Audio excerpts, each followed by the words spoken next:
Bones, benvinguts a un altre dels resums de les cuines del Twitch que vaig fent als directes a Twitch. I avui fem un plat que no és el tipus de plat que solo fer. Jo intento fer sempre una cuina una mica saludable i avui això no es compleix per cap dels llocs. Ja veureu que és un plat, són patates amb xoriç i pecorino, però ja anireu veient la recepta que de saludable en té poc, però bueno, jo crec que de tant en tant ens hem de donar algun capritxito i aquestes patates estan espectaculars. Són gustosament parlant, és de lo més top que he fet aquí al canal. Vale, per començar cobrem les patates així a la sal, al forn. Aquestes patates jo les vaig fer, eren una mica grosses, les vaig tenir 30 minuts amb la sal i no em van acabar a quedar cuites del tot. Vaig haver-les de ficar després un temps al microones amb l'EQE perquè quedessin del tot fetes. Si les poseu d'aquesta mida, compteu 3 quarts d'hora ben bé. Si són més petites, en mitja horeta estaria fetes. Bueno, la qüestió és que quedin toves. Vale, mentre es fan les patates, agafem el xoriç i el trinxem ben petitó, li traiem la pell i el deixem ben petit i el durarem a una cassola. I posem bastant d'oli perquè volem anar guardant totes les aromes i tots els gustos, els volem anar guardant a través de tota la cocció de tots els aliments que anem fent amb el plat, i per això hi posem oli. A més, el xoriç ara ens en deixarà anar i ens agafarà l'oli aquest, quedarà amb tot el gust del xoriç, per lo que també l'anirem guardant. Vale, un cop tinguem el xoriç ja ben torradet, el posem en un colador per així recuperar tot aquest oli que us deia. Vale? Volem anar guardant els gustos de les coccions anteriors i per això ho posem en el colador i a sota agafem tot l'oli. El anem guardant. Vale, ara agafem la mantega. A sota us deixaré les mides dels ingredients, les quantitats de tots els ingredients que he fet servir. Vale, la posem a la cassola, la meitat de la mantega que farem servir, i posem també l'oli dels xoriços. L'oli que hi hem posat, més l'aroma del xoriç, ho posem tot en una cassola. Ara hi posem unes quantes herbes aromàtiques, així per donar-hi un toc fresc i el gust. I vaig fer servir julivert, alfàbrega, i així, res, només és posar-la a sobre, i després una mica de romaní. Així, heu de vigilar, si poseu romaní no el trinxeu, no el poseu suelto, perquè després per treure-la és una mica engorrós. O sigui, millor posar-lo així en branques enteres i ja està. Un parell d'alls aixafats, també que ens hi donaran el gust, i ho comencem a escalfar, que vagi fonguent la mantega. Mentrestant, trec les patates del forn i és comprovar que estiguin fetes. Si ja les teniu ben fetes i ben toves, perfecte. Si no, o els deixeu més rato o les podeu posar al microones també.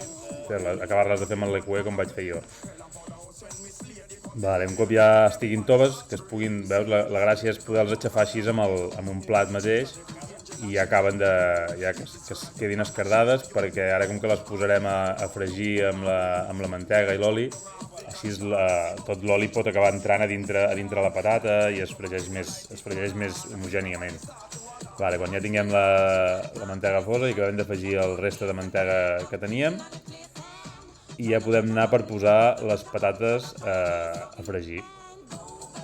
Les deixem que les cobreixi la meitat, més o menys, i ara és qüestió amb una cullera anar-los regant per sobre, perquè així, a més, es van fregint, l'oli va entrant des de la part de dalt, l'oli calent, amb tota l'aroma de les aromàtiques i de l'oli i de la mantega, i quan ja estiguin doradetes per la part de sota, les girem i seguim igual. També seguim agafant l'oli i les seguim regant per la part superior.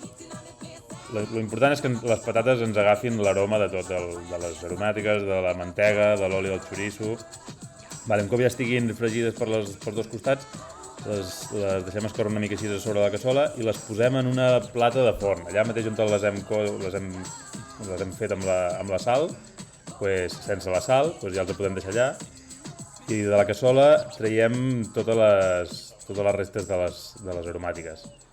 El xoriço que teníem reservat ja el podem afegir a la font, així per sobre les patates, perquè aquí ja serà on acabarem de fer el plat. Al final hi va un cop de forn i ja ho farem amb aquesta font.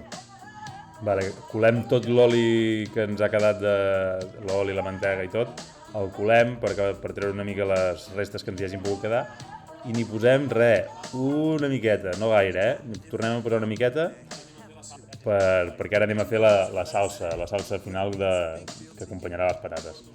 Posem la crema de llet, l'afegim a la cassola. Ja us he dit que molt saludable no era la recepta d'avui, però bueno, un cop a la vida s'ha de provar almenys.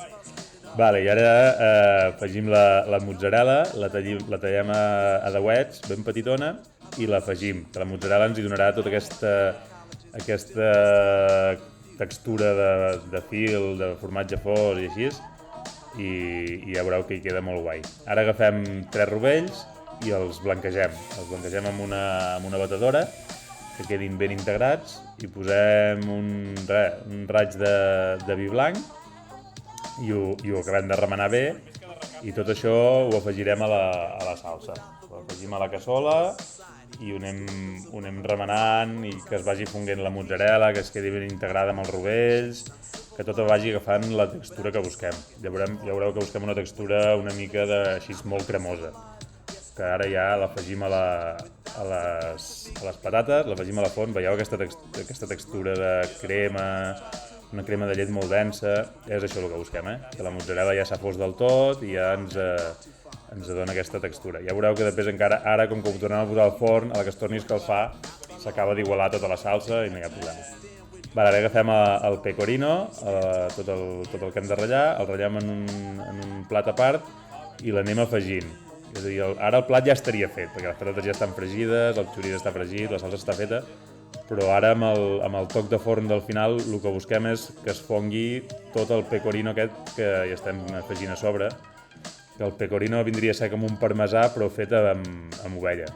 Que pecora en italià és ovella, pues, és una espècie de parmesà. Ara ho enfornem durant 10 minuts, amb 5-6 minuts, ben bé que fongui el formatge, amb 5-7 minuts, entre 5 i 7 minuts ja ho tindríem fet. Veieu que ja fos, que comenci a durar una mica, i ja tenim les patates amb la salseta aquesta, i bueno, va ser espectacular, Ja us dic que en quant a gust és un espectacle. Si us agrada el xoriç i el formatge, ho heu de provar, Ara, no us aconsello que ho feu gaire sovint, perquè no és un plat de menjar sovint, però un dia de festa, hosti, val molt la pena, Amb el formatge fos, la mozzarella, ja veieu la textura que ha agafat això, i el xoricet, a més si compreu un xoriç bo, ja veureu que és espectacular. Més o menys vaig comptar una patata per persona. Bueno, us deixo aquí amb el tast. Vaig a provar-ho.